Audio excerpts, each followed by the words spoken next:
बिस्मिल्लाहिर्रहमानिर्रहीम अस्सलाम वालेकुम। ये वीडियो मैं जस्ट एचएन के पेपर के लिए रिकॉर्ड कर रहा हूँ। जितनी भी इम्पोर्टेंट चीज़ें होंगी वो मैं जस्ट आपको ओवरव्यू दूंगा। बाकी इस पर मैंने डिटेल लेक्चर्स बनाए हैं, तो अगर आपको ज़्यादा डिटेल चाहिए तो आप वो वीडियोस देख सकते हैं। इसमें मैं जस्ट आपको कुछ पॉइंट्स बताऊँगा जो कि पेपर में आ सकते हैं। ठीक है, फर्स्ट हमारा स्लाइड है cellular adaptation and aberrant cell growth. Cellular adaptation का मतलब क्या होता है कि सेल अपने माहौल के मुताबिक या सेल के अंदर या सेल के इर्द गिर्द जो माहौल होता है, ठीक है, उसके मुताबिक अपने आप को चेंज करता है। अब ये जो है कभी ना कभी ये मतलब पैथोफिजियोलॉजिकल होता है, पैथोलॉजिकल होता है। ठीक है, पैथोलॉजिकल का मतलब ये कि किसी इंजरी की वजह से या किसी ट्रॉमा की वजह से या किसी गलत चीज़ की वजह से सेल का जो सिचुएशन है वो चेंज हो जाता है। और कभी कभी ये फिजियोलॉजिकल होता है, मतलब नॉर्मल होता है। पैथोलॉजिकल जब भी आएगा तो मतलब एबनॉर्मल, फिजियोलॉजिकल, नॉर्मल। ठीक है, अच्छा जी। फिर इसके कुछ टाइप्स होते हैं जिसमें सबसे पहले मतलब एट्रोफी, हाइपरट्रॉफी वगैरह आता है। फिजियोलॉजिकल एडाप्टेशन तो आपको बता दिया, जैसे कि नॉर्मल होता है। फॉर एग्जांपल जैसे ब्रेस्ट एनलार्जमेंट हो जाती है फीमेल में, या फिर प्रेगनेंसी के दौरान उनका जो है यूट्रस जो है वो उनका साइज़ इंक्रीज़ होता है। ठीक है, तो ये क्या होता है, ये फिजियोलॉजिकल है।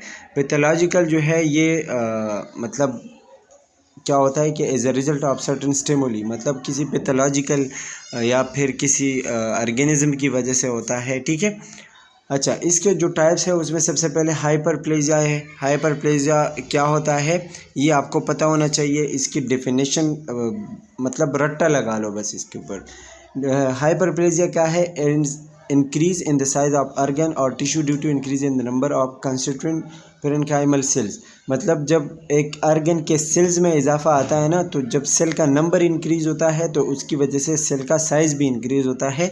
इसको हम कहते हैं हाइपरप्लेजिया। ये फिजियोलॉजिकल या पैथोलॉजिकल दोनों हो सकते हैं। फिजियोलॉजिकल क्या है, जैसे कि मैंने पहले बता दिया, ब्रेस्ट एनलार्जमेंट एंड फीमेल, ठीक है, या फिर प्रेगनेंसी में यूट्रस का एनलार्ज होना, ये क्या है, फिजियोलॉजिकल है। ठीक है, इसी तरह पैथोलॉजिकल क्या होगा, हाइपरप्लेजिया ऑफ एंडोमेट्रियम। अगर एंडोमेट्रियम में कोई मसला आता है, कोई इन्फ्लेमेशन वगैरह हो जाती है, तो वो एक पैथोलॉजिकल कंडीशन है। वो भी हाइपरप्लेजिया में है, लेकिन हाइपरप्लेजिया में फिर पैथोलॉजिकल है।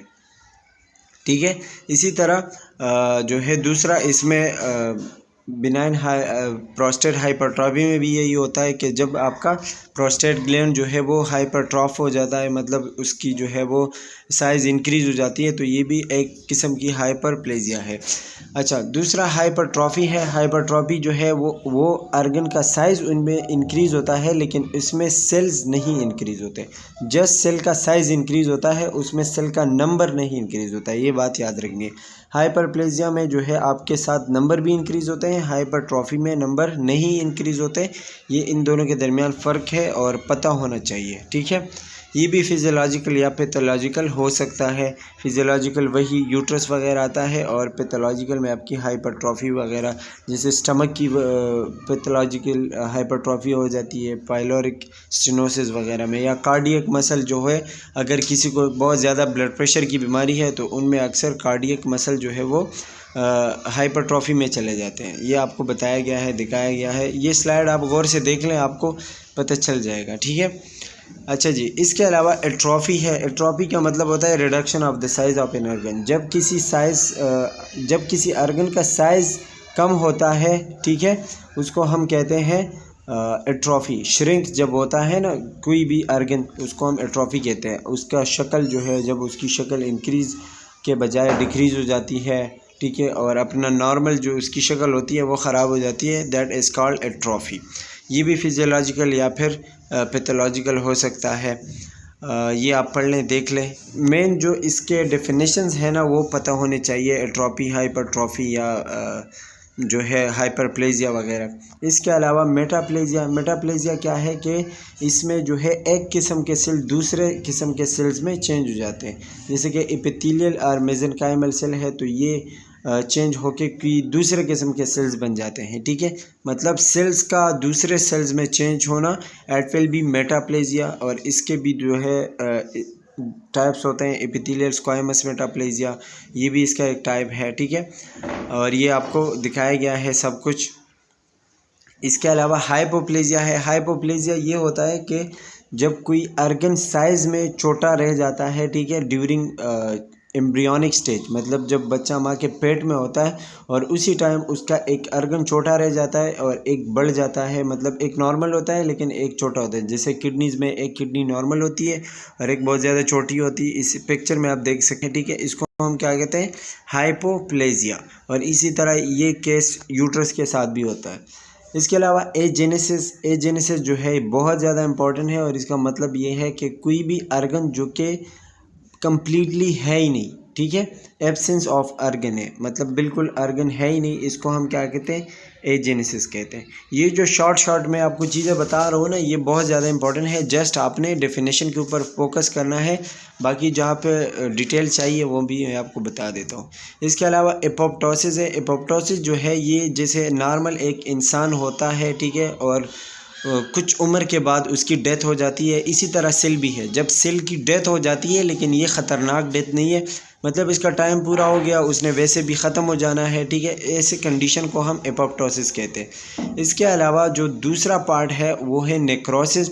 नेक्रोसिस इसके बिल्कुल उल्टा है, और नेक्रोसिस में सेल किसी भी इंजरी या किसी भी ट्रॉमा की वजह से ख़राब होते हैं, ठीक है, और ऐसे सिचुएशन को हम नेक्रोसिस कहते हैं। नेक्रोसिस बॉडी के लिए ख़तरनाक हो सकता है, लेकिन एपोप्टोसिस जो है ये एक सही प्रोसेस है, बॉडी के लिए अच्छा है, क्योंकि जो पुराने सेल होते हैं उनको नए सेल्स रिप्लेस करते हैं, तो ये एक अच्छा प्रोसेस है। अच्छा जी, इसके अलावा है कैंसर। कैंसर का जो पोर्शन है ये बहुत ज़्यादा इंपॉर्टेंट है। कैंसर का जो मेन डेफिनेशन है ये पता होना चाहिए कि इट इज़ द एबनॉर्मल और अनकंट्रोल ग्रोथ ऑफ सेल्स। मतलब ये कि जब आपके नॉर्मल सेल जो होते हैं उनकी डिवीज़न बहुत ज़्यादा तेज़ी से होने लग जाती है, अनकंट्रोल हो जाती है, और बहुत ज़्यादा तेज़ी के साथ जब वो डिवाइड होने लगते हैं, ठीक है, तो इस सिचुएशन को हम क्या कहते हैं, कैंसर कहते हैं।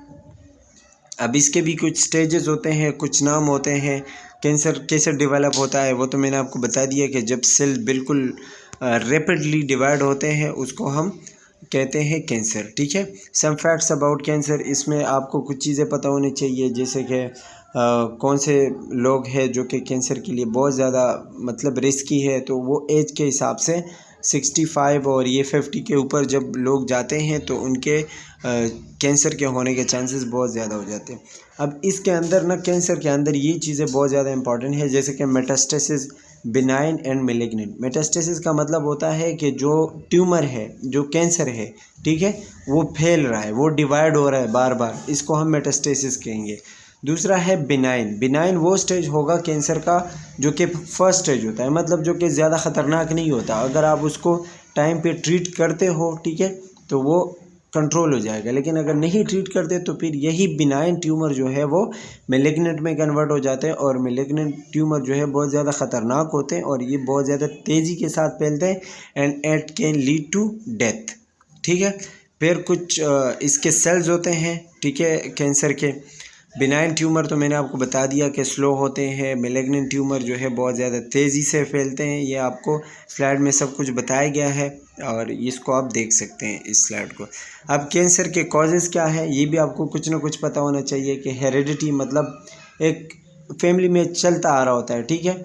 इसके अलावा इम्यूनिटी है, मतलब आपकी इम्यूनिटी कमज़ोर है, या कोई आपके केमिकल्स के साथ बहुत ज़्यादा इंटरेक्शन आ रहा है, फिज़िकली आप वीक है, या कोई वायरल बैक्टीरियल आपके ऊपर इन्फेक्शन हुआ है, लाइफस्टाइल आपका ऐसा है जिसकी वजह से आपको कैंसर होने के चांसेस हैं, ठीक है।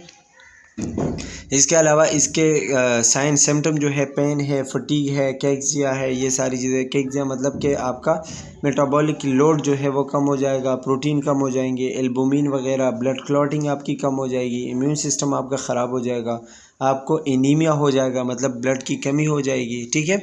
और यही सारी चीज़ें, थ्रोम्बोसाइटोपिनिया हो जाएगा। थ्रोम्बोसाइटोपिनिया मतलब कि प्लेटलेट्स की जो तादाद है वो कम हो जाएगी। 1,50,000 नॉर्मल है, ठीक है, तो 1,50,000 से कम होगी वो थ्रोम्बोसाइटोपिनिया कहलाएगा। और लीकोपिनिया भी होगा, मतलब WBCs की तादाद कम होना। अब इसके लिए हम मुख्तलिफ़ किस्म के डायग्नोस करते हैं, मतलब मुख्तलिफ़ किस्म की चीज़ें हम देखते हैं, जैसे कोई लंप है, कोई स्वेलिंग वगैरह है, या कोई सोर है, कोई ज़ख़म है, कोई ब्लीडिंग हो रही है, बहुत सारी चीज़ें हैं, ठीक है, या बाउल चेंजेस है। तो ये सारी चीज़ें हम देखते हैं कैंसर के डायग्नोसिस में, ठीक है। इसके अलावा जो मुख्तलिफ़ किस्म के ट्रीटमेंट्स हैं कैंसर के, उसमें surgery, radiotherapy, chemotherapy, hormone therapy और इम्यून थेरेपी, और इसके अलावा बोन मैरो ट्रांसप्लांट आता है। इसके अलावा जो है इसके कुछ तरीके भी होते हैं, जैसे क्योर का मतलब होता है कि कैंसर को ट्रीट करना, ट्रीट कर सकते हैं, कंट्रोल कर सकते हैं, तो वो क्योर होता है। दूसरा होता है कंट्रोल, मतलब कैंसर को हम मुकम्मल तौर पर नहीं ख़त्म कर सकते, लेकिन उसको कंट्रोल कर सकते हैं, ठीक है। और पेलिएशन वो होता है जब आप कैंसर को ना ट्रीट कर सकते हो, ना कंट्रोल कर सकते हो, बस मरीज़ को उसके कंडीशन के हिसाब से मुख्तलिफ़ किस्म की दवाई या ट्रीटमेंट देते हो ताकि उसको ज़्यादा तकलीफ़ ना हो, क्योंकि उसका कैंसर बहुत ज़्यादा हाई स्टेज तक पहुंच चुका होता है, तो फिर हम उसको नहीं कंट्रोल कर सकते, तो फिर हम उसको पेलिएटिव केयर देते हैं। कीमोथेरेपी क्या है कि मतलब ड्रग्स के हिसाब से अपने पेशेंट का केयर करना और ड्रग्स देना, ठीक है। इसके अलावा जो ड्रग्स है वो कैसे काम करते हैं कि कुछ ऐसे ड्रग्स होते हैं जो साइटोटॉक्सिक होते हैं, मतलब सेल्स को डिस्ट्रॉय करते हैं, कुछ ऐसे होते हैं कि जो इम्यून सिस्टम को बूस्ट अप करते हैं, ठीक है। तो कीमोथेरेपी के मुख्तलिफ तकरीबन 60 टाइप ऑफ कीमोथेरेपी वो होती है ट्रीटमेंट, ठीक है। इसके अलावा जो आपकी रेडियोथेरेपी होती है, रेडियोथेरेपी जो है वो मुख्तलिफ़ किस्म के रेज़ होते हैं, ठीक है, जो कि हम उसको कैंसर सेल के ऊपर बम्बार्ड करते हैं और उसको ख़त्म करने की कोशिश करते हैं, और ये स्पेशली ब्रेस्ट कैंसर में, लंग कैंसर में, हेड और नेक कैंसर या प्रोस्टेट कैंसर में करते हैं रेडियोथेरेपी। इसके भी मुख्तलिफ़ किस्म के टाइप्स और साइड इफ़ेक्ट्स वगैरह होते हैं, तो ये आप स्लाइड में देख सकते हैं। ये ज़्यादा इंपॉर्टेंट नहीं है, लेकिन जो मेन चीज़ है वो बहुत इंपॉर्टेंट है कि इसका काम क्या है और इसका फंक्शन, और इसके अलावा उसका जो मेन डेफिनेशन है वो पता होना चाहिए। जो नेक्स्ट ट्रीटमेंट है दैट इज़ इम्यूनोथेरेपी। इम्यूनोथेरेपी में क्या होता है कि आप उसके इम्यून सिस्टम को मजबूत करते हैं, उसको हम ऐसा कुछ देते हैं जो कि उसका इम्यून सिस्टम बूस्ट अप हो और कैंसर के ख़िलाफ़ वो लड़ पाए, ठीक है।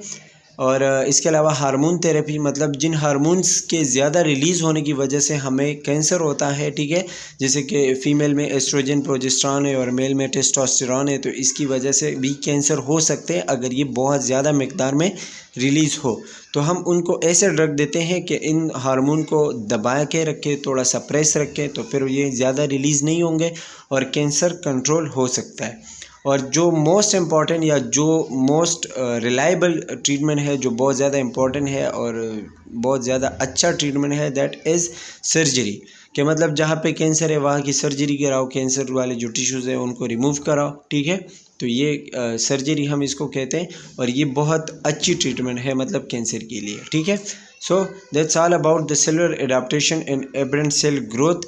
ये इसी चैप्टर में इम्पॉर्टेंट पॉइंट्स है। अब बढ़ते हैं टू द नेक्स्ट चैप्टर। हमारे पास है रिप्रोडक्टिव डिसऑर्डर और इसका पहला पार्ट, ठीक है। इसमें जो है हम मुख्तलिफ़ किस्म की जो इम्पोर्टेंट चीज़ें हैं वो पढ़ेंगे, और सबसे पहले जो है इसमें इम्पॉर्टेंट चीज़ें हैं फ़ीमेल रिप्रोडक्टिव सिस्टम से स्टार्ट करते हैं। फ़ीमेल रिप्रोडक्टिव सिस्टम का तो सबसे पहले आपको फंक्शन वगैरह पता होना चाहिए। फंक्शन इसका है एग और ओवा वगैरह रिलीज़ करना। फिर इसके अंदर एक साइकिल होता है जिसको हम मेंस्ट्रुअल साइकिल कहते हैं, तकरीबन 28 डेज़ का होता है। अब ये पता होना चाहिए कि मेंस्ट्रुअल साइकिल कितने डेज़ का होता है, तो ये आपको पता होना चाहिए। फिर इसके जो मतलब एनाटॉमी है फीमेल रिप्रोडक्टिव सिस्टम की, वो पता होना चाहिए कि mons pubis, labia minora, labia majora, vestibule, clitoris और पेरिनियम, ये क्या क्या चीज़ें हैं ये मैंने डिटेल से बताई है वीडियो में, तो वो आप देख लें और इसको एक नज़र देख लें तो अच्छा होगा, ठीक है। इसके अलावा आपके फेलोपियन ट्यूब होता है और फेम्ब्रिया वगैरह होता है। फेलोपियन ट्यूब एक रास्ता है जो कि आपके एग्स लेके आता है, ठीक है। फेम्ब्रिया से, ओवरी से एग्स लेके आते हैं टू द यूट्रस। अच्छा जी, इसके अलावा नेक्स्ट जो है यूट्रस का दूसरा नाम क्या है, वोम्ब, ठीक है।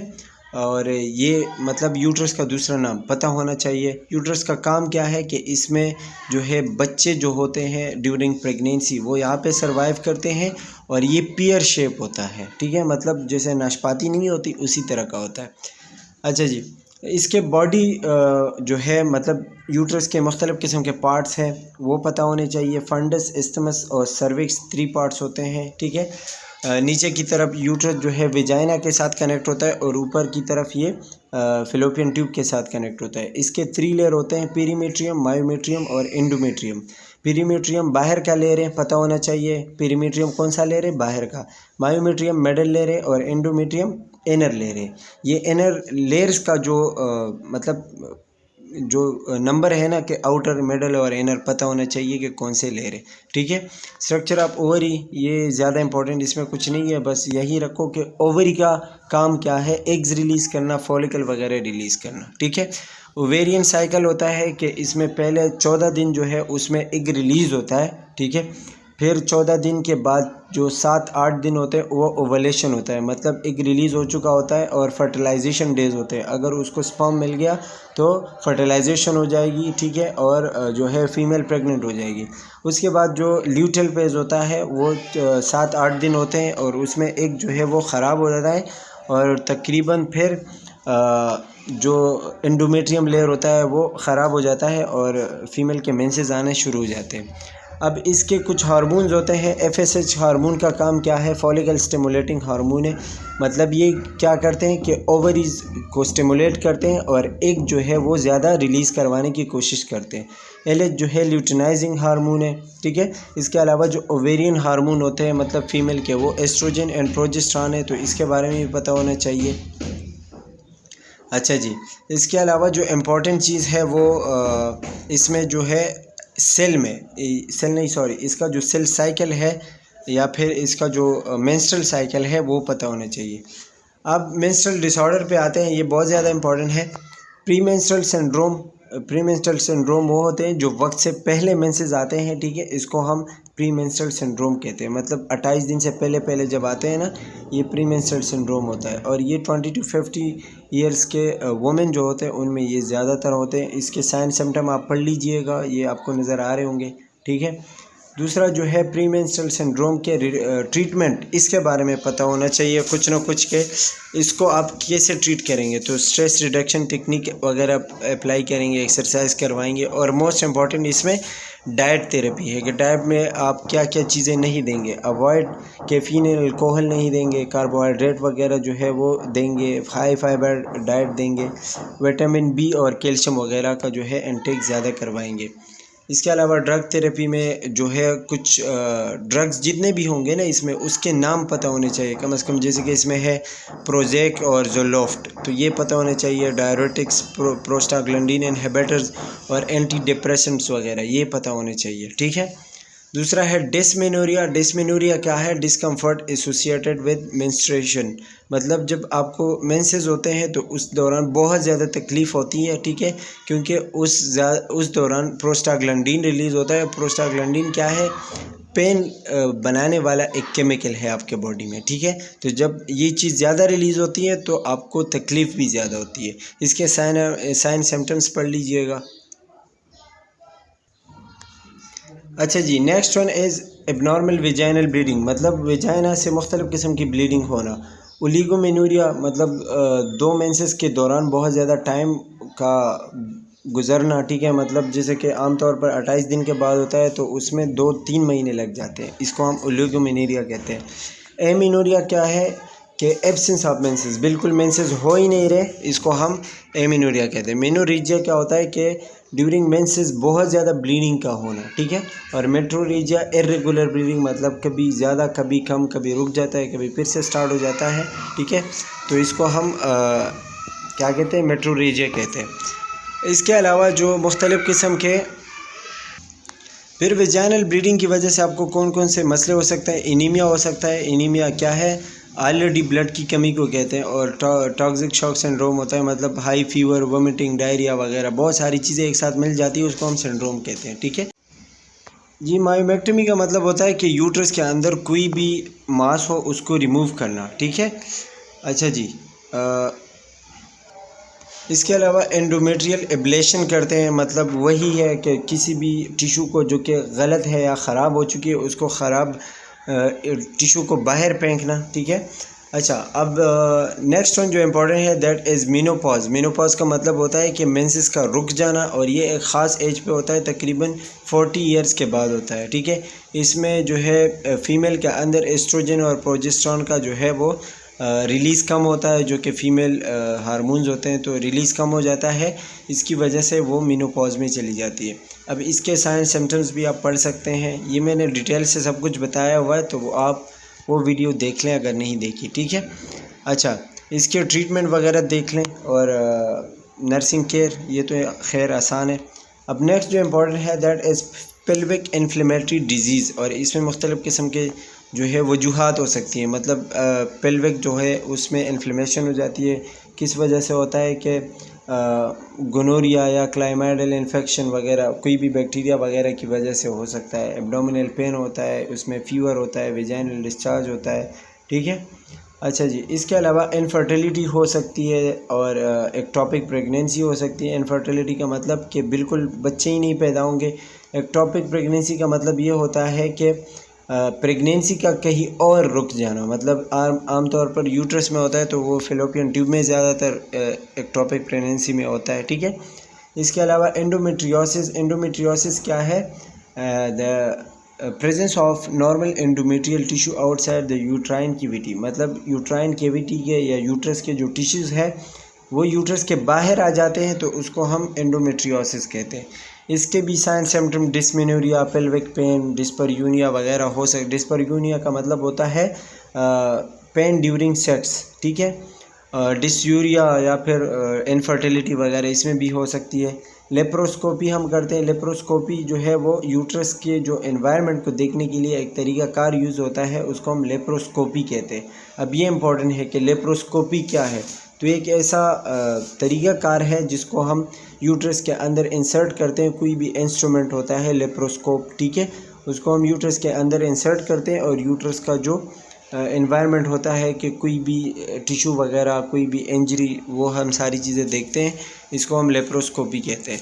अब ये एंडोमेट्रियोसिस के जो मेडिकेशन है ना, ये इंपॉर्टेंट है, जैसे कि आइबुप्रोफेन है, ओरल कंट्रासेप्टिव है, और ये सारी चीज़ें आपको दिखाई गई हैं, तो ये आप देख लें, इम्पॉर्टेंट है। ठीक है, इसमें हिस्टेरेक्टोमी भी करते हैं, मतलब यूट्रस को ही रिमूव कर देते हैं, या फिर बहुत सारी जो है हिस्टेरेक्टोमी उन लोगों में करते हैं जो कि और बच्चे नहीं पैदा करना चाहते। इसके अलावा लेप्रोस्कोपिक लेज़र सर्जरी भी करते हैं या लेप्रोटमी करते हैं। उसका मतलब ये होता है कि यूट्रस के अंदर से जो ख़राब टिश्यूज़ होते हैं उनको रिमूव करते हैं, और ये उन लोगों में करते हैं जो बच्चे आगे पैदा करना चाहते हैं। ठीक है, अच्छा जी, अब ये आपके पास एक क्वेश्चन है, तो ये आप देख लें, और ये जो है इम्पोर्टेंट है, शायद ये भी पेपर में आ सकता है।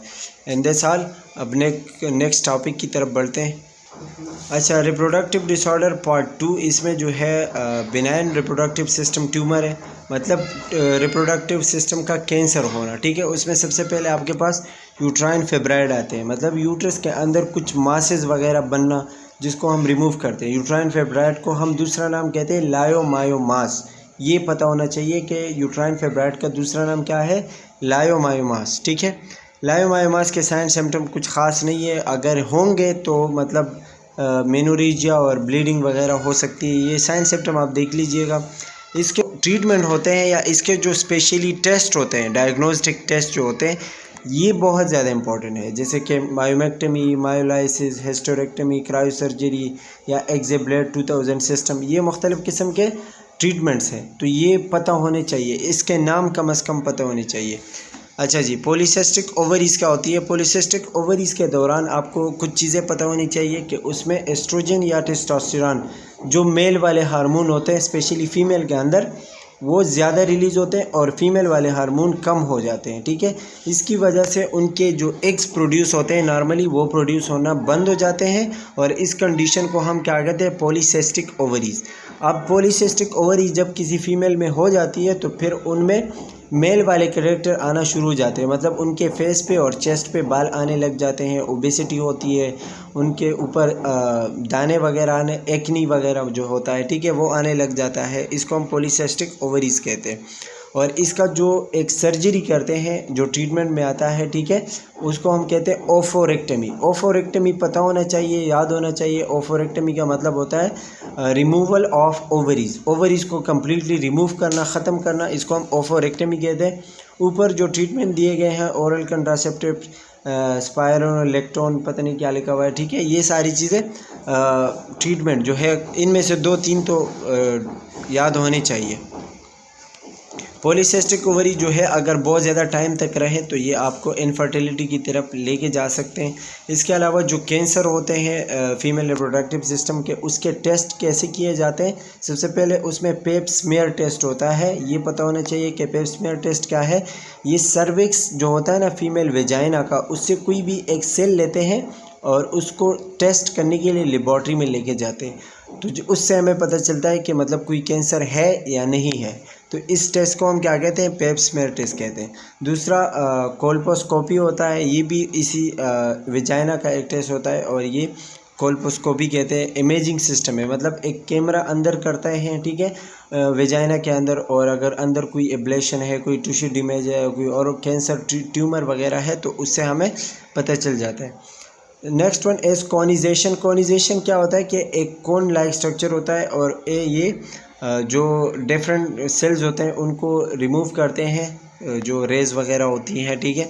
एंडोमेट्रियल बायोप्सी क्या होता है कि एंडोमेट्रियम से कोई भी सेल लेके उसकी बायोप्सी करना, मतलब लेबॉर्ट्री में लेके जाके उसके जो है टेस्ट करवाना, इसको हम एंडोमेट्रियल बायोप्सी कहते हैं।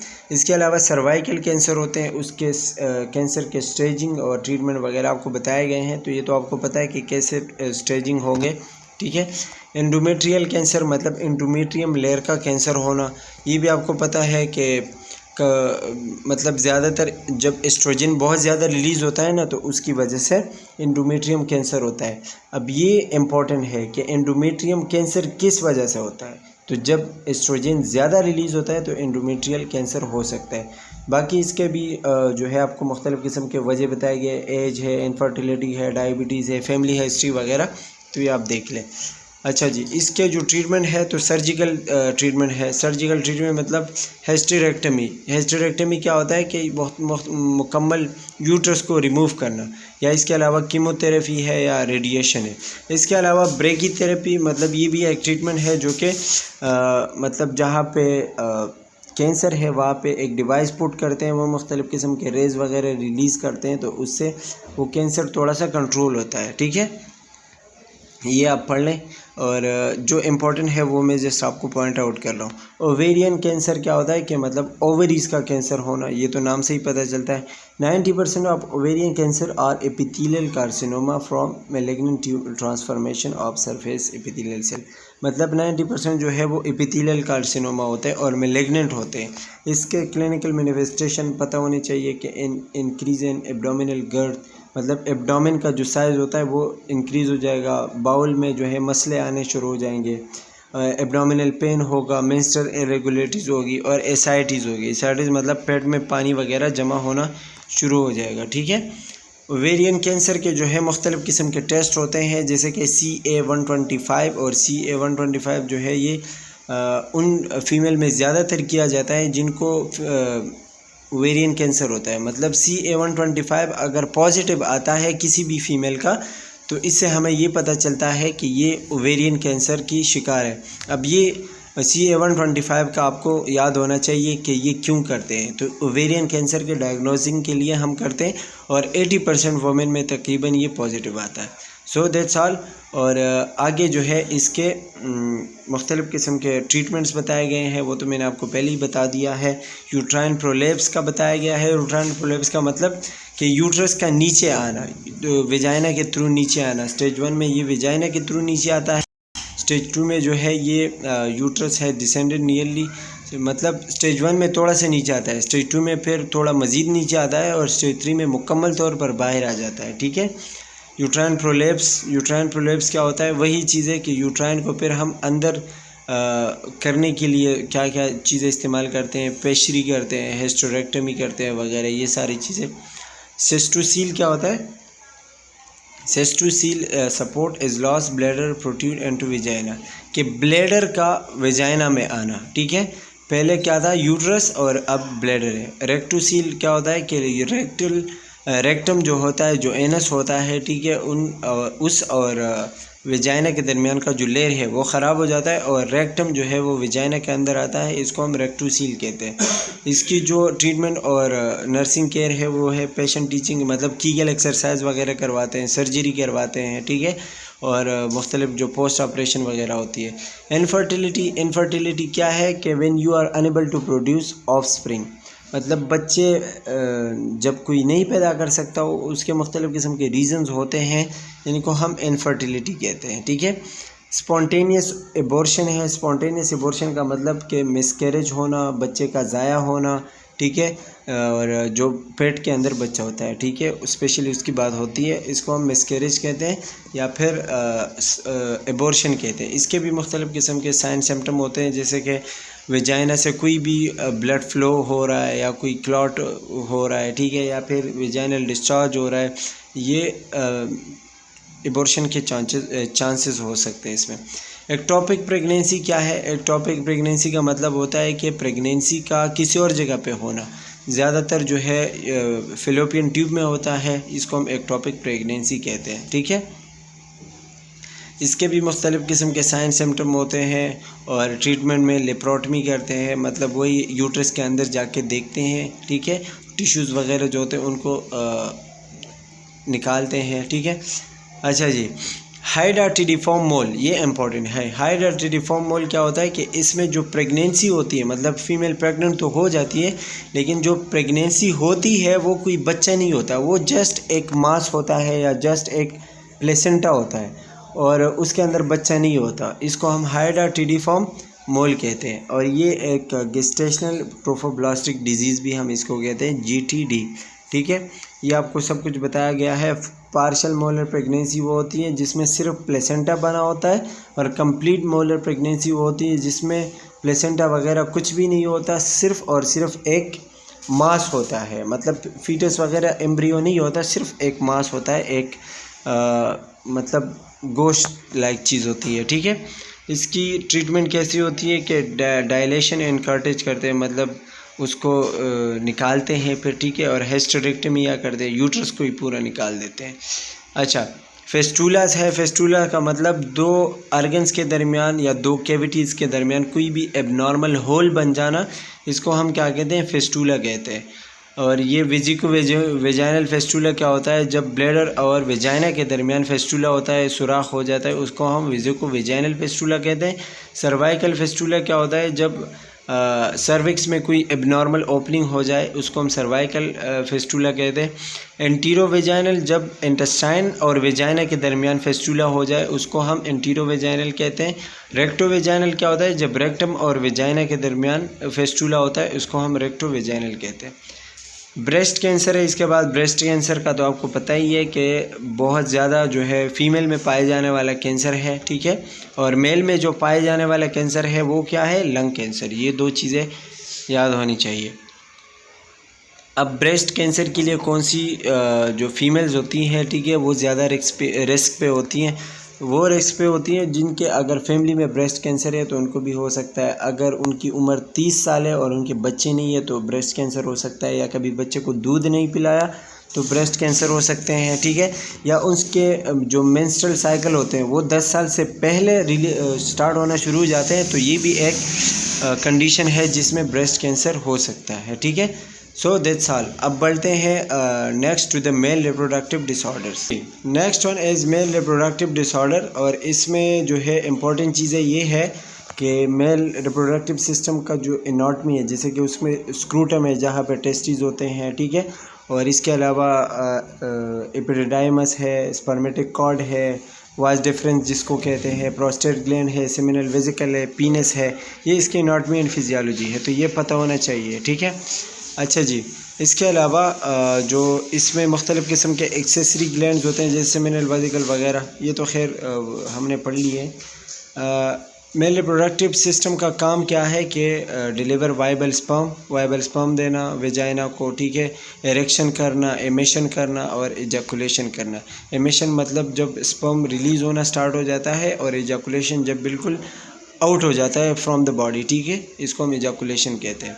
फिर इसके अंदर कुछ डिसऑर्डर्स होते हैं, जिसमें सबसे पहले इरेक्टाइल डिसफंक्शन आता है। इरेक्टाइल डिसफंक्शन का मतलब होता है कि जब एक मेल इस काबिल नहीं होता कि उसका पीनस जो है वो इरेक्ट हो सके, ठीक है, ईडी इसको हम शॉर्ट में कहते हैं, और मतलब ही is unable to do sex, तो इसको हम इरेक्टाइल डिसफंक्शन कहते हैं। इसके अलावा जो अदर डिजीज़ होती है उसमें बिनाइन हाइपरट्रॉपी आती है, बिनाइन प्रोस्टेट हाइपरट्रॉपी और टेस्टिकुलर कैंसर, इनफर्टिलिटी वगैरह आता है।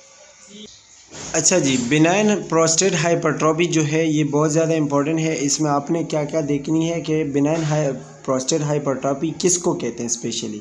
तो ये जो हमारा प्रोस्टेट ग्लैंड होता है उसकी इनलार्जमेंट हो जाती है, उसका साइज़ इंक्रीज़ होता है, इसको हम बिनाइन प्रोस्टेट हाइपरट्रॉफी कहते हैं। ये मेल में ज़्यादातर होता है, और मेल में जो है सेकंड मोस्ट कॉमन कैंसर है, मतलब ये दूसरा कैंसर है जो कि बहुत ज़्यादा कॉमन होता है मेल में। फर्स्ट वन जो है वो लंग कैंसर है, ठीक है, और एज के साथ साथ ये ज़्यादा होने के चांसेस होते हैं। इसके अलावा disorder is not harmful the urinary out, मतलब ये इतना ख़तरनाक नहीं है, आप इसको जस्ट ट्रीट करोगे या जिस वजह से ये इसके जो टेस्ट होते हैं ना, जैसे PSA प्रोस्टेट स्पेसिफिक एंटीजन, तो इसका पता होना चाहिए। इसके अलावा रेक्टल एग्जामिनेशन, सिस्टोस्कोपी किसको कहते हैं, विजुअलाइजेशन ऑफ ब्लैडर, मतलब ब्लैडर का अंदर देखना। IVP इंट्रावेनस पाइलोग्राफी, ये पता होना चाहिए। Inject a dye through vein, मतलब इसमें एक कलर जो है वो डालते हैं, उससे फिर पता चलता है। उससे क्या होता है कि ब्लैडर फिर मज़ीद जो है वो वाज़ेह नज़र आने लगता है, ठीक है। और BUN है ब्लड यूरिया नाइट्रोजन, ये जो स्पेशली जो एब्रीवेशंस है ना, ये याद करें। अच्छा, इसके अलावा जो मैनेजमेंट है वो स्टेंट और बलून, ये मैंने डिटेल से बताया हुआ है। टर्प और ट्यूलिप का जो पूरा फॉर्म है transurethral ultrasound guided laser induced prostatectomy, ये पता होना चाहिए। और प्रोस्टेक्टमी मतलब कि प्रोस्टेट ग्लैंड का रिमूव करना। देखो आपको मैं एक चीज़ बताऊं, जहाँ पे ये टेक्टोमी और टॉमी वाला लफ्ज़ आता है ना, तो उसका मतलब होगा रिमूव करना। तो जहाँ पे भी आया होगा, और पहले आप देखोगे प्रोस्टेक्टमी आया है तो मतलब प्रोस्टेट ग्लैंड का रिमूव करना। अगर हिस्टेरेक्टमी आया है तो यूट्रस का रिमूव करना। ओफोरेक्टमी आया है तो ओवरीज का रिमूव करना। इसी तरीके से आप ये चीज़ याद रखें, ठीक है। अच्छा, इसके अलावा जो इसका फार्माकोलॉजिकल इंटरवेंशन है, मतलब जो ट्रीटमेंट है, उसमें क्या क्या चीज़ें आती है, स्पेशली हेट्रिन और कार्डोरा जो है कुछ ड्रग्स होते हैं जो पता होना चाहिए। प्रोस्कार एक ड्रग है जो कि प्रोस्टेट ग्लैंड को श्रिंक करता है, ठीक है। और नार्कोटिक एनाल्जेसिक, मतलब जैसे पेन किलर वगैरह देते हैं, ठीक है। और विकोडीन, मॉर्फिन और कोडीन, ये सारी चीज़ें है जो है ड्रग्स है, तो ये भी याद कर ले, पता होना चाहिए। ये भी आ सकते हैं। इसके अलावा जो नर्सिंग इंटरवेंशन है ये तो आसान है, ये आप पढ़ लें खुद से। प्रोस्टेट कैंसर वही है जो पहले हमने पढ़ा। Second leading cause of cancer and death in main है, ओवर 55 ईयर के एज के बाद होता है, ठीक है।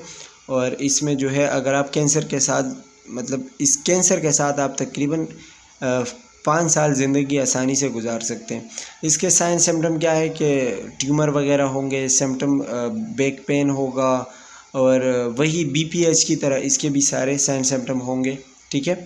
डायग्नोस्टिक टेस्ट इसके भी वही है, PSA प्रोस्टेट, एसिड फॉस्फेट और MUN वगैरह सारी चीज़ें हैं। MRI सेट स्कैन वगैरह इसमें भी करते हैं। अच्छा जी, इसके अलावा जो ट्रीटमेंट है ये भी वही जो कैंसर का ट्रीटमेंट था, रेडिएशन, कीमोथेरेपी, सर्जिकल, हार्मोन वगैरह, ये सारी चीज़ें हम इसमें वही सेम ट्रीटमेंट इसमें भी देते हैं। और नर्सिंग इंटरवेंशन भी वही है जो पहले पढ़ा है। टेस्टिकुलर कैंसर क्या है, मतलब टेस्टिस का कैंसर होना, नाम से ही पता चलता है। और ये तकरीबन 15 से 35 साल के जो मेल होते हैं उसमें ये ज़्यादा कॉमन होता है, ठीक है। और ये इसमें जो है TSE का एक वर्ड इस्तेमाल हुआ है, टेस्टिकुलर सेल्फ एग्जामिनेशन, मतलब एक मेल अपने टेस्टिस का ख़ुद जो है एग्जामिनेशन करेगा, ठीक है। और उसमें अगर कोई एबनॉर्मलिटी हो तो वो नोट करेगा। तो ये TSE क्या है, टेस्टिकुलर सेल्फ एग्जामिनेशन। असेसमेंट में आप क्या करोगे और ऑब्जेक्टिव में आप क्या करोगे, सब्जेक्टिव डेटा ऑब्जेक्टिव डेटा, ये देख लें, आसान है, इतना मुश्किल नहीं है। इनफर्टिलिटी का बताया था, इनफर्टिलिटी मतलब कि बच्चे नहीं पैदा कर सकते हो, तो उसके मुख्तलिफ़ किस्म के रीज़न्स हो सकते हैं, जैसे कि वेरिकोसील है। वेरिकोसील मतलब जिसके जो टेस्टिस होती है तो एक टेस्टी उसकी नीचे होती है जैसे नॉर्मल होती है, और एक टेस्टी उसकी एब्डोमेन में होती है एबनॉर्मल, तो उसकी वजह से फिर वो इनफर्टाइल होता है, मतलब स्पर्म सही से नहीं प्रोड्यूस होता, ठीक है।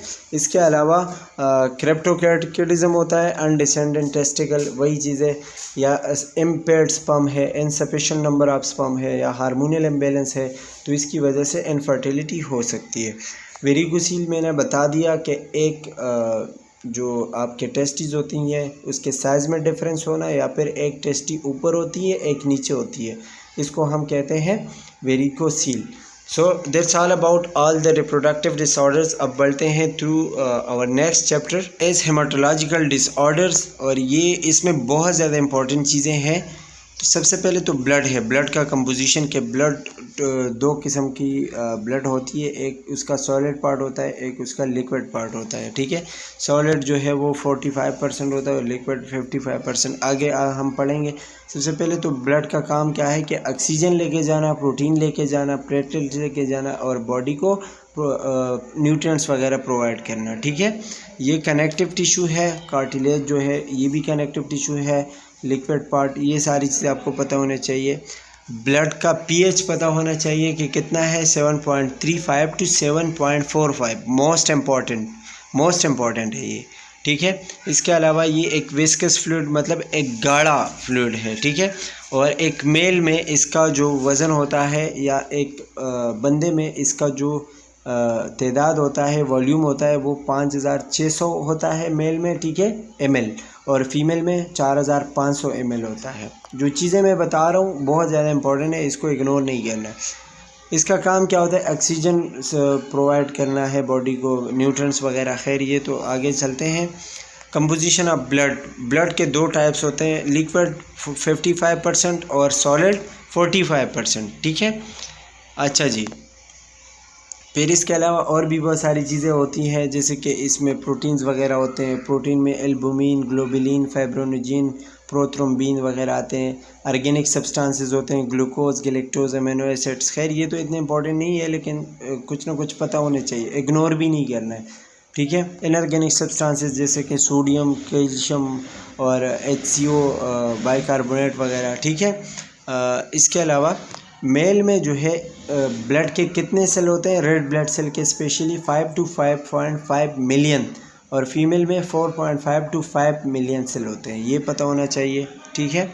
इसके अलावा जो आपका एरिथ्रोसाइट होता है, मतलब जो ब्लड सेल होता है, उसका डायमीटर कितना होता है, 7.5 माइक्रोमीटर, और 2 माइक्रोमीटर वो मोटा होता है, 1 माइक्रोमीटर जो है वो सेंटर में मोटा होता है, ये पता होना चाहिए। कहाँ से प्रोड्यूस होता है, बोन मैरो से प्रोड्यूस होता है, बोन मैरो का पता होना चाहिए।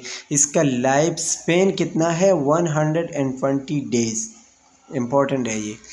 अच्छा जी, इसके अलावा जो है आगे चलते हैं। इसमें बोन मैरो से प्रोड्यूस होता है, स्फेरिकल शेप होता है। इसमें जो इम्पोर्टेंट चीज़ है वो ये है कि these have normal value of, ये तो खैर वाइट ब्लड सेल की बात हो रही है, लीकोसाइट्स की।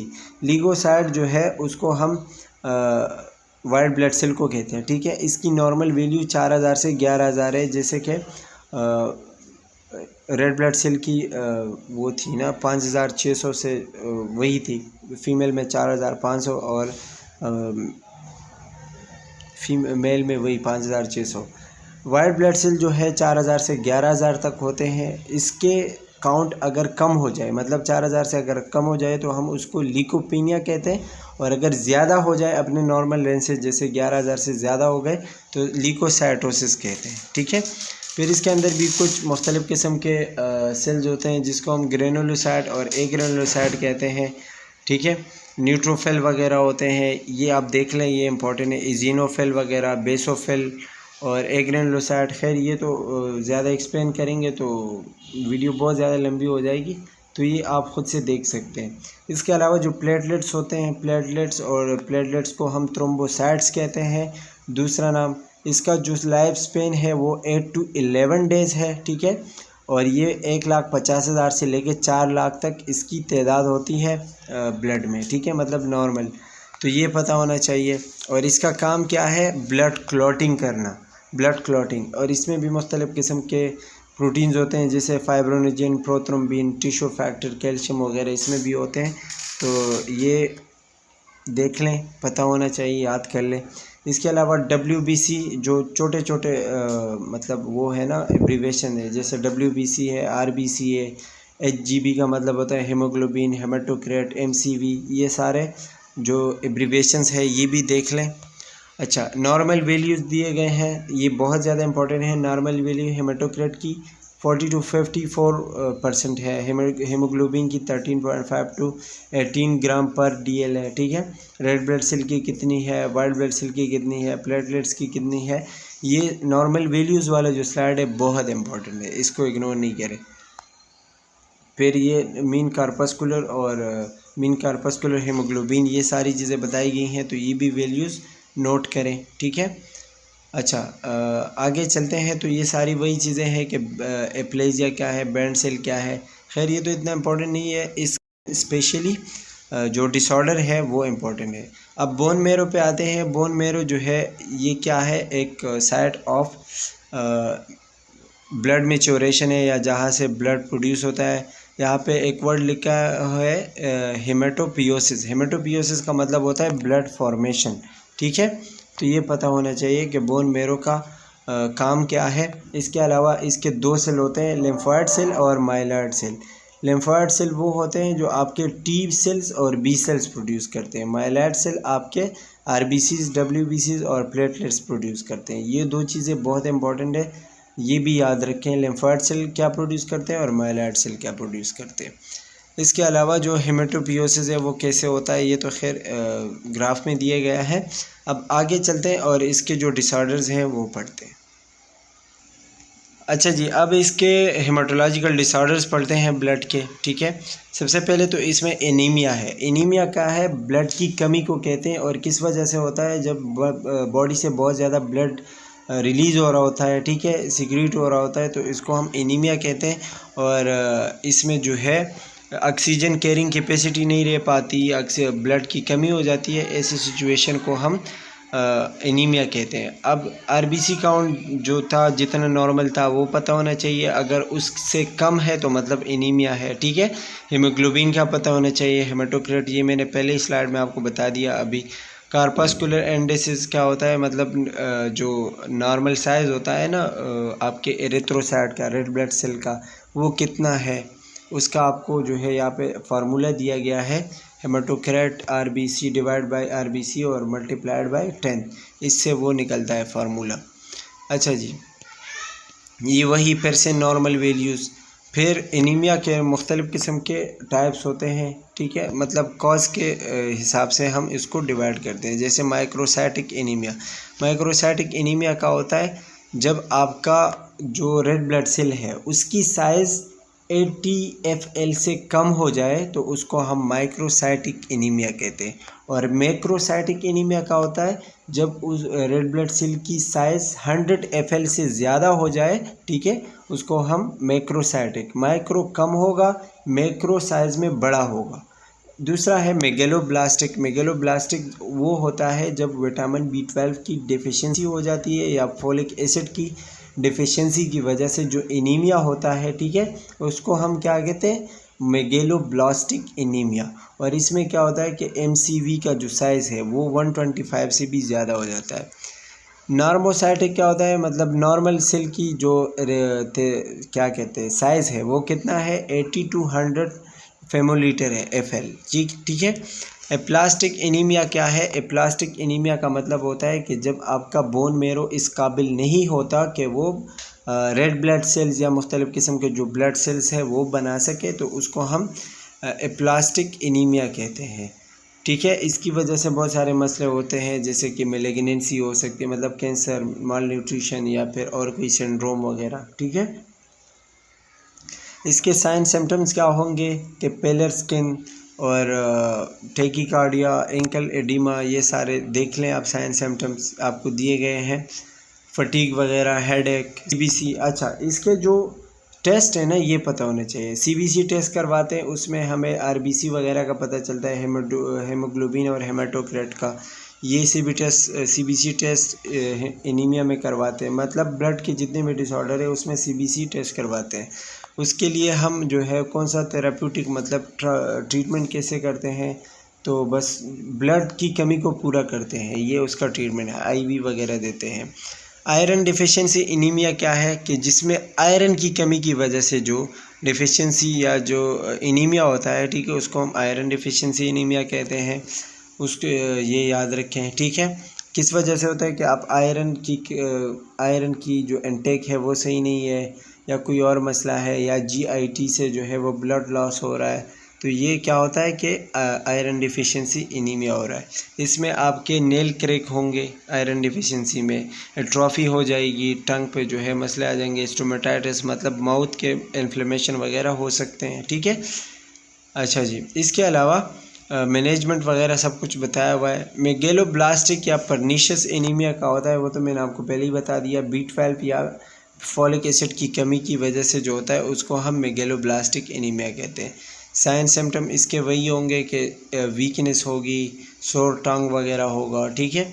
और इसमें भी वही ब्लड CP लो होगा, मतलब हीमोग्लोबिन लो होगा, WBC लो होंगे, प्लेटलेट्स लो होंगे, B12 लो होगा, विटामिन B12 जो है, फॉलिक एसिड कम होंगे, तो इसको हम मेगेलोब्लास्टिक एनीमिया कहेंगे। अच्छा जी, हीमोलाइटिक एनीमिया है। हीमोलाइटिक एनीमिया क्या होता है, जब आपके आरबीसीज इमेच्योर प्रोड्यूस होते हैं और वो बहुत शॉर्टली मर जाते हैं, मतलब बहुत जल्दी ख़राब हो जाते हैं सेल, और इस सिचुएशन को हम हीमोलाइटिक एनीमिया कहते हैं। इसकी वजह से आपके बोन मेरो पर प्रेशर ज़्यादा पड़ता है और वो भी अक्सर काम करना छोड़ देता है, मतलब बार बार वो सेल प्रोड्यूस करता है, तो इसलिए उसके ऊपर प्रेशर ज़्यादा होता है और सेल जो है वो फिर अपना काम छोड़ देता है, ठीक है। इसके अलावा जो सिकल सेल एनीमिया होते हैं, तो उसमें क्या होता है कि आपके जो सेल्स होते हैं, स्पेशली जो रेड ब्लड सेल होते हैं, उसका जो शक्ल है वो बिल्कुल एबनॉर्मल होता है, लाइक सी शेप होता है, ठीक है। इसको हम सिकल सेल एनीमिया कहते हैं, और ये एक क्रोमोसोम की वजह से होता है, मतलब क्रोमोसोम 11 की वजह से, ठीक है, उसमें कोई एबनॉर्मेलिटी आ जाती है, तो सिकल सेल एनीमिया जो है वो हो जाता है। इसके अलावा जो मेडिकेशन इसमें इस्तेमाल करते हैं, पेनिसिलिन वगैरह एंटीबायोटिक इस्तेमाल करते हैं बच्चों के लिए, और स्पेशली जो ट्रीटमेंट है वो है बोन मेरो ट्रांसप्लांट, तो ये पता होना चाहिए। प्लास्टिक एनीमिया क्या है, ये तो मैंने आपको पहले ही बता दिया कि आपका बोन मेरो इस काबिल नहीं होता कि वो red blood cell, white blood cell या प्लेटलेट्स प्रोड्यूस कर सके, आपके बोन मेरो का मसला होता है ये, ठीक है। अच्छा जी, ये भी बहुत सारे मसलों की वजह से हो सकता है, मतलब साइन सिम्टम प्रेगनेंसी, इन्फेक्शन या कोई और डिजीज़ है तो उसकी वजह से हो सकते हैं। अब आते हैं वाइट ब्लड सेल के डिसऑर्डर पे। इसमें सबसे पहले आता है leukaemia. Leukaemia white blood cell का कैंसर है, जिसमें जो है बोन मेरो बहुत ज़्यादा तादाद में immature white blood cell produce करते हैं, और उनके अंदर इतनी कैपेसिटी नहीं होती कि वो आपके बॉडी को इम्यूनिटी प्रोवाइड कर सकें, या उसको बाहर के जो मतलब पैथोजन माइक्रोब वगैरह होंगे उससे बचा सकें, ठीक है। इसके भी मुख्तलिफ़ किस्म के काजेज़ हो सकते हैं, जैसे रेडिएशन, या मुख्तलिफ़ किस्म के ड्रग्स, या वायरस, या जेनेटिकली भी हो सकता है, या कोई इम्यूनोलॉजिकल डिफिशिएंसी है उसकी वजह से भी ये हो सकता है। दूसरा होता है acute leukaemia. Acute leukaemia AML इसको हम कहते हैं, और ये बहुत ज़्यादा कॉमन है एक्यूट लिम्फोब्लास्टिक ल्यूकीमिया से, मतलब ये बच्चों में ज़्यादा होता है एक्यूट ल्यूकीमिया, ठीक है। इसके भी कॉजेज़ वही है कि failure of maturation, bone marrow काम नहीं करेगा, इन्फेक्शन वगैरह होंगे, ठीक है। और इसके भी क्लिनिकल फीचर्स वही है कि एनीमिया, हेडेक, फटीग, और जो नॉर्मल होते हैं वही होंगे।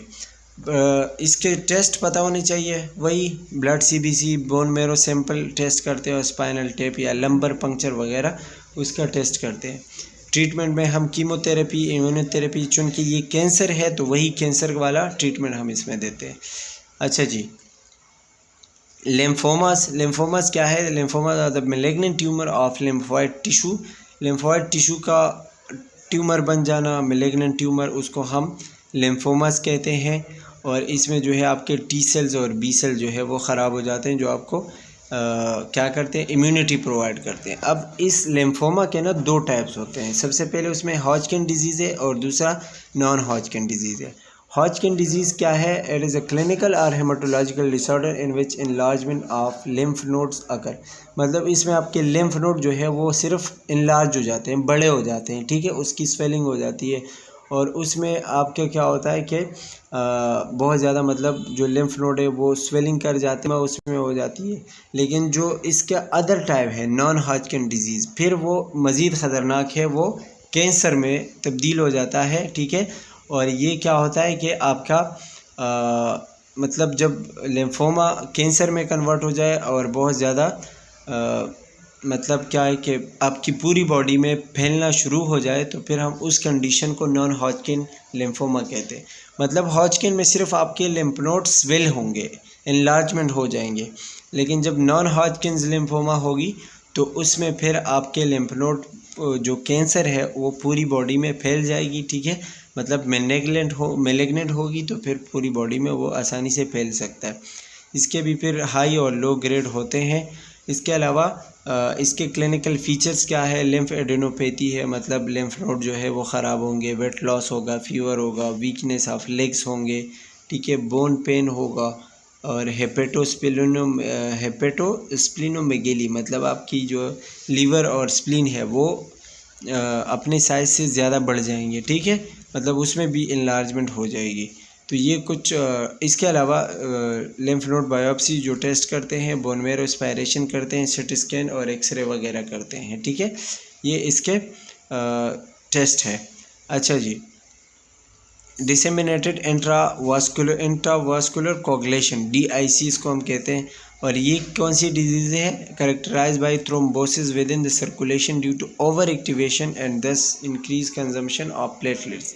मतलब इसमें क्या होता है कि आपके प्लेटलेट्स बहुत ज़्यादा रिलीज़ होना शुरू हो जाते हैं, ठीक है, और वो क्या करते हैं कि आपके जो वास्कुलर होते हैं, जो आपके वेसल्स होते हैं, वहाँ पे जाके ब्लड क्लॉट करवाते हैं, ठीक है। तो उसकी वजह से क्या होता है कि आपका ब्लड जो है वो क्लॉट होता है और आपके वेन्स में इन्फ्लेमेशन आ जाती है। तो इस कंडीशन को डिसेमिनेटेड इंट्रावास्कुलर कोगुलेशन कहते हैं, DIC।